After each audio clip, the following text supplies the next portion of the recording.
So let's get right into it. We talk all the time about manifesting our dreams, right? The perfect job, the amazing partner, financial freedom, all the good stuff. But what about the other side of that coin? Why does it feel like we also manifest the very things we're trying to avoid? And that is such a great question, a really logical one. I mean, nobody wakes up and consciously asks for failure or a breakup or a bad day.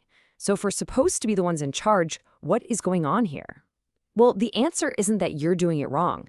The answer is that the system is actually working perfectly, just maybe not in the way you've been taught to think about it. So in this explainer, we're going to break down the 4 key reasons why negative things show up in our lives. And by the end, I promise you'll have a much clearer picture of how this whole thing actually works. All right, first things first, we have to start with the most fundamental rule of the game. The creative energy of the universe, whatever you want to call it, is 100% neutral. It doesn't have an opinion, it doesn't play favorites, and it definitely does not judge.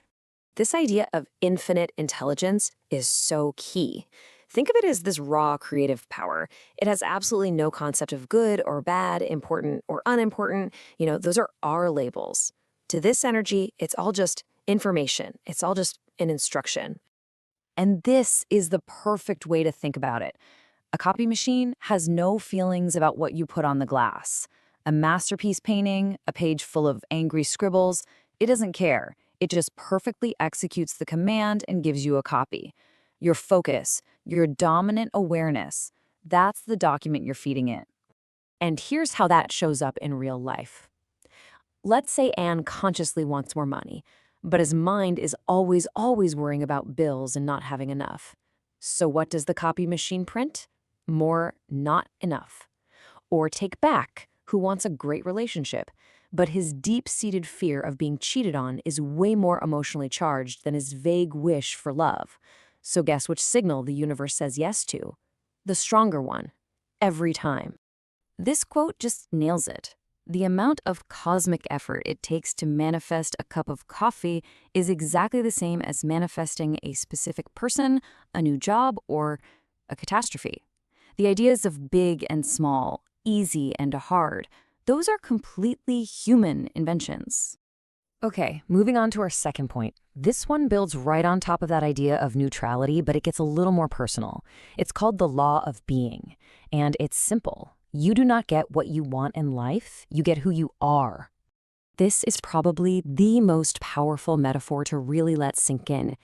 Just imagine your reality is a giant mirror. It has no agenda of its own. It literally cannot show you a smiling face if you're standing in front of it frowning. It can only and will only reflect back the state of being you are embodying right now. And just look at this disconnect here. This is where so many of us get tripped up. You could say you want a promotion all day long, but if your deep core identity, your state of being is I'm not good enough, well, the mirror of reality has to, by law, show you experiences that confirm that core belief. Let's look at these 2 examples. If Mai's core identity is I'm a complainer, then her world has to give her things to complain about. A flat tire, a rude cashier. It's not bad luck. It's a perfect reflection of her identity. Or Sun, who deep down feels unworthy of love. He might meet someone amazing, but he'll unconsciously do things to push them away, to sabotage it, just to prove his inner story right. Okay, this brings us to our third point, and this one is huge. Fear is an instruction. We're often taught that worrying is just what you do. It's responsible to expect the worst. But in this reality framework, fear is not some passive feeling. It's an active, powerful, creative command. Think about it this way. When you worry about something, what are you actually doing? You're engaging in a highly focused act of imagination. You're building a super detailed mental movie of an outcome you don't want. And you're not just thinking about it, you're feeling it in your body as if it's happening right now. That, my friends, is a potent command. This 4-step process, it's happening all the time, completely under the radar. You imagine the argument in vivid detail. You feel that dread pool in your stomach. You start to believe, oh yeah, this is definitely going to happen. And boom, the copy machine receives its clear, emotionally charged instructions and gets to work. Look at Lynn. In her mind, she's basically rehearsing for a breakup every single day on her way to work. Well, a consistent rehearsal eventually has to hit the main stage. And it's the same with Trung. His worrying isn't passive. It's an intense mental practice for failure. And practice makes perfect. And this is the real kicker. When you try to manifest something you want, what do? You question it. Is it working? Am I doing it right?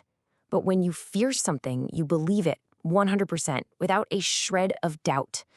And that unquestioning, rock-solid belief, well, that's pure creative power.